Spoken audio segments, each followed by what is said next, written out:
Hi dears, എല്ലാവർക്കും നമസ്കാരം. സച്ചിയുടെയും രേവതിയുടെയും പുതുപുത്തൻ വിശേഷത്തിലേക്ക് എല്ലാ കൂട്ടുകാർക്കും സ്വാഗതം കേട്ടോ. അങ്ങനെ നമ്മുടെ രേവതിയും സച്ചിയും ഒക്കെ പിരിഞ്ഞു കഴിയാണ്. അപ്പം ആടിമാസം ആയതുകൊണ്ട് തന്നെ അവളുടെ ശല്യം ഒരു മാസക്കാലത്തേക്ക് തനിക്ക് ഉണ്ടാവില്ല എന്നൊക്കെ വിചാരിച്ച് നമ്മുടെ ചന്ദ്രമതി ആണെങ്കിലോ ശ്രുതിയെയും ശ്രുതിയെയും തമ്മിൽ ഒരുമിപ്പിക്കാനുള്ള കാര്യങ്ങളൊക്കെ ചെയ്യുകയാണ്. അങ്ങനെ ഇവിടെ ഈ സംഭവങ്ങളൊക്കെ നടക്കുമ്പോഴാണെങ്കിലോ നമ്മുടെ സച്ചിക്കാണെങ്കിൽ രേവതി ഇല്ലാതെ പറ്റില്ല എന്നുള്ളൊരവസ്ഥയിലേക്ക് വരികയാണ്.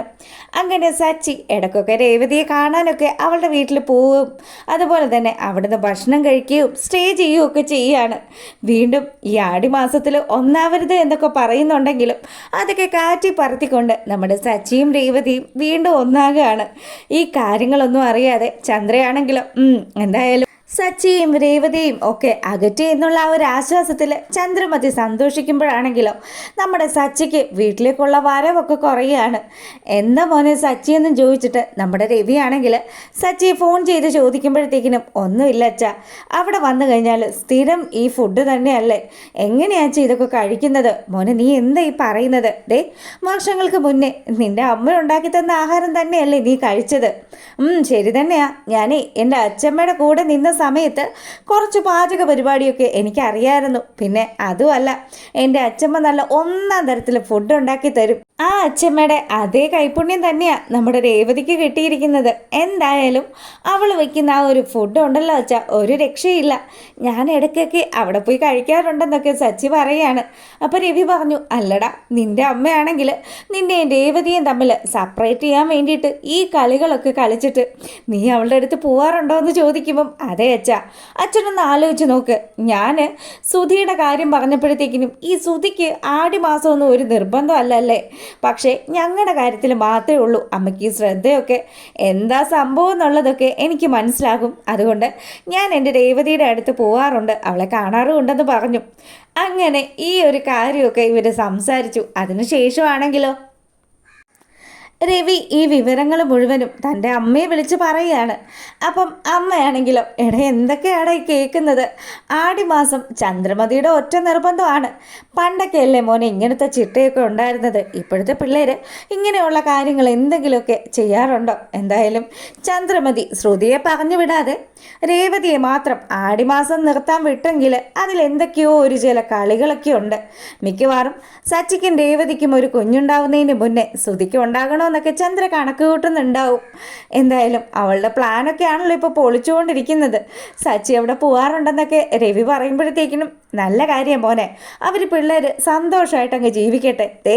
എത്രയും പെട്ടെന്ന് തന്നെ എൻ്റെ രേവതിക്കും സച്ചിക്കും ഒക്കെ ഒരു കുഞ്ഞ് ജനിക്കണമെന്നൊക്കെ പറയുകയാണ്. ചന്ദ്രമതിയുടെ ആ ഒരു കാര്യങ്ങളും അതുപോലെ തന്നെ ചന്ദ്രമതിയുടെ കുന്നായ്മയും ഒക്കെ നമ്മുടെ കലാവതി മുത്തശ്ശിക്ക് നല്ലതുപോലെ അറിയാമല്ലോ. അതുകൊണ്ട് തന്നെ ഇനിയിപ്പം രേവതിയെ തിരിച്ചു വിളിക്കുന്ന സമയത്ത് നിങ്ങൾ രണ്ടാളും കൂടെ ചെന്ന് വേണം അവളെ ഇങ്ങോട്ട് കൂട്ടിക്കൊണ്ട് വരാനെന്നൊക്കെ മുത്തശ്ശി പറയാണ്. അങ്ങനെ തന്നെ ചെയ്യാം അമ്മയെന്നും പറഞ്ഞിട്ട് രവി ഫോൺ വെക്കുക. പിന്നീടാണെങ്കിലോ നമ്മുടെ ചന്ദ്രമതിയുടെ അടുത്ത് ചെന്നിട്ട് രവി പറഞ്ഞു, അല്ല ചന്ദ്രൻ, നമ്മുടെ രേവതി മോൾ ഇവിടുന്ന് പോയിട്ട് ഇപ്പോൾ ഒരു മാസമായല്ലോ, നമുക്ക് അവളെ വിളിക്കണ്ടേന്ന് ചോദിക്കുമ്പം അവളെ വിളിക്കാനായിട്ട് എന്തിനാ അങ്ങോട്ട് ചെല്ലുന്നത്?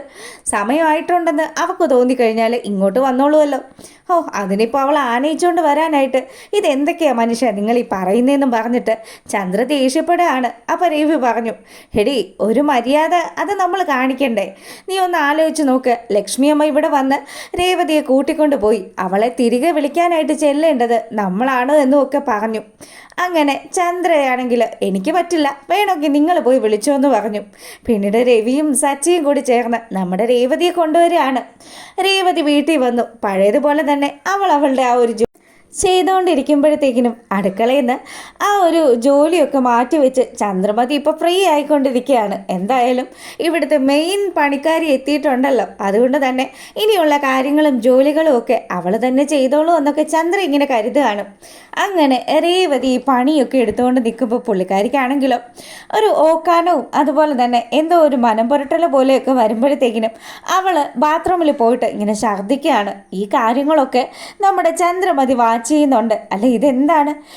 ഇവളുടെ സ്വഭാവത്തിന് ഗർഭമാകാനായിട്ടുള്ള സാധ്യത കുറവാണ്. 1 മാസം അവൾ അവളുടെ വീട്ടിലായിരുന്നല്ലോ, അതുകൊണ്ട് ആ സാധ്യതയ്ക്കൊന്നും ഒരു പോസിബിലിറ്റി ഇല്ല. എന്തായാലും ഇവൾ മിക്കവാറും എന്തെങ്കിലുമൊക്കെ വാരി വലിച്ച് കഴിച്ചിട്ടുണ്ടാവും. അതുകൊണ്ടായിരിക്കും ഇവക്കിങ്ങനെ ഛർദിലൊക്കെ വന്നേന്നും പറഞ്ഞ് നമ്മുടെ ചന്ദ്രയാണെങ്കിൽ, എന്താടി നിനക്കിത് എന്ത് പറ്റി? കുറേ നേരം ആയല്ലോ തുടങ്ങിയിട്ട്. എന്താണെന്ന് അറിയില്ലമ്മേ, എനിക്ക് കുറച്ച് സമയമായി. എനിക്ക് രാവിലെ മുതലൊക്കെ ഉണ്ട് ഈ ഒരു ഛർദ്ദിക്കാൻ വരലും, അതുപോലെ തന്നെ എന്തൊക്കെയോ ഒരു തലകറക്കം പോലെയൊക്കെ തോന്നുന്നുണ്ട്. അങ്ങനെയാണോ? നീ സത്യം പറയ്, എന്തേലുമൊക്കെ വാരി വലിച്ച് തിന്നോ ഞങ്ങൾ കാണാതെ? ചന്ദ്രയുടെ ഈ ഒരു സംസാരം കേൾക്കുമ്പോൾ രേവതി ഒന്ന് ചന്ദ്രയെ നോക്കി. എന്തെങ്കിലുമൊക്കെ ആയിക്കോട്ടെ, എന്തായാലും ബ്രേക്ക്ഫാസ്റ്റിനുള്ള കാര്യങ്ങളൊക്കെ ചെയ്യുമെന്നും പറഞ്ഞിട്ട് പുള്ളിക്കാരെ അവിടെ നിന്ന് അങ്ങ് പോവാണ്. പിന്നീടാണെങ്കിലും നമ്മുടെ രേവതിക്ക് ശരിക്കും വയ്യാണ്ടായി. സച്ചിയെ വിളിച്ചിട്ട് രവി പറഞ്ഞു, മോനെ നീ ഇങ്ങ് വാ, അവളെ ഒന്ന് ആശുപത്രി കൊണ്ടുപോകണമെന്ന് പറഞ്ഞു. അങ്ങനെ രേവതിയെ കൂട്ടിയിട്ട് നമ്മുടെ സച്ചിയാണെങ്കിൽ അടുത്തുള്ള ഒരു ആശുപത്രിയിലെത്തി.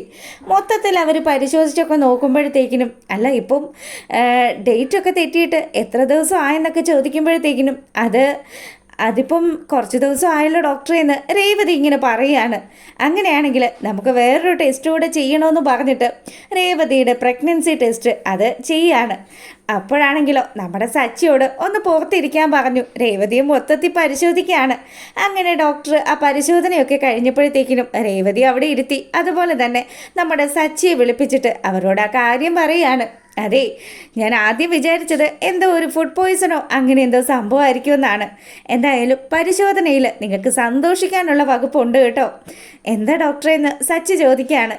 അത് നിങ്ങളൊരു അച്ഛനാകാൻ പോകുന്നുവെന്ന് നമ്മുടെ സച്ചിയോട് പറയുമ്പോഴത്തേക്കിനും സച്ചിക്ക് ശരിക്കും അങ്ങ് നാണം വന്നു. അയ്യോ ഇതെന്തൊക്കെയാണ് കേൾക്കുന്നത്? സച്ചി നാണം കൊണ്ട് നിൽക്കുകയാണ്.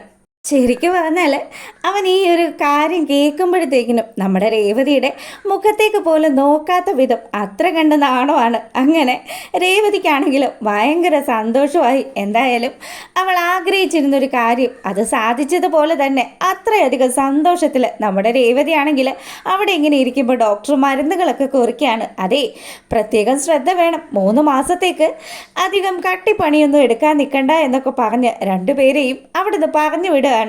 അങ്ങനെ വീട്ടിലെത്തിയതും നമ്മുടെ സച്ചിയാണെങ്കിൽ രേവതിയോട് പറഞ്ഞു, അല്ലേ ഈ കാര്യം ഇതെങ്ങനെ ഇവിടെയുള്ളവരോടൊക്കെ പറയും?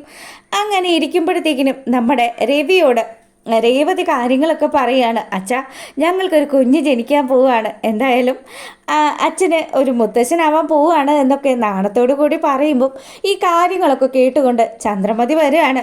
എടി നീ എന്താ ഈ പറയുന്നത്?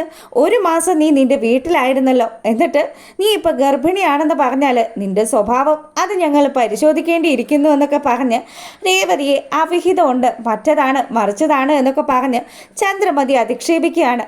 അതെ, എനിക്ക് നിങ്ങളെ ബോധ്യപ്പെടുത്തേണ്ട കാര്യമൊന്നുമില്ല. എൻ്റെ ഭർത്താവിനറിയാം ഇത് ആരുടെ കുഞ്ഞാണെന്ന്. എന്തായാലും ഞങ്ങൾ ജീവിച്ചു തുടങ്ങി അമ്മയെന്നും പറഞ്ഞ് രേവതി നല്ല തൻ്റെ ഇടത്തോടു കൂടി ചന്ദ്രയുടെ മുഖത്ത് നോക്കി ഈ കാര്യം പറയുന്നത് കാണിച്ചുകൊണ്ടാണ് ആ ഒരു എപ്പിസോഡ് വൈൻഡപ്പ് ആകുന്നത്. അപ്പോൾ ഇഷ്ടമായാൽ ലൈക്ക് ചെയ്യണേ.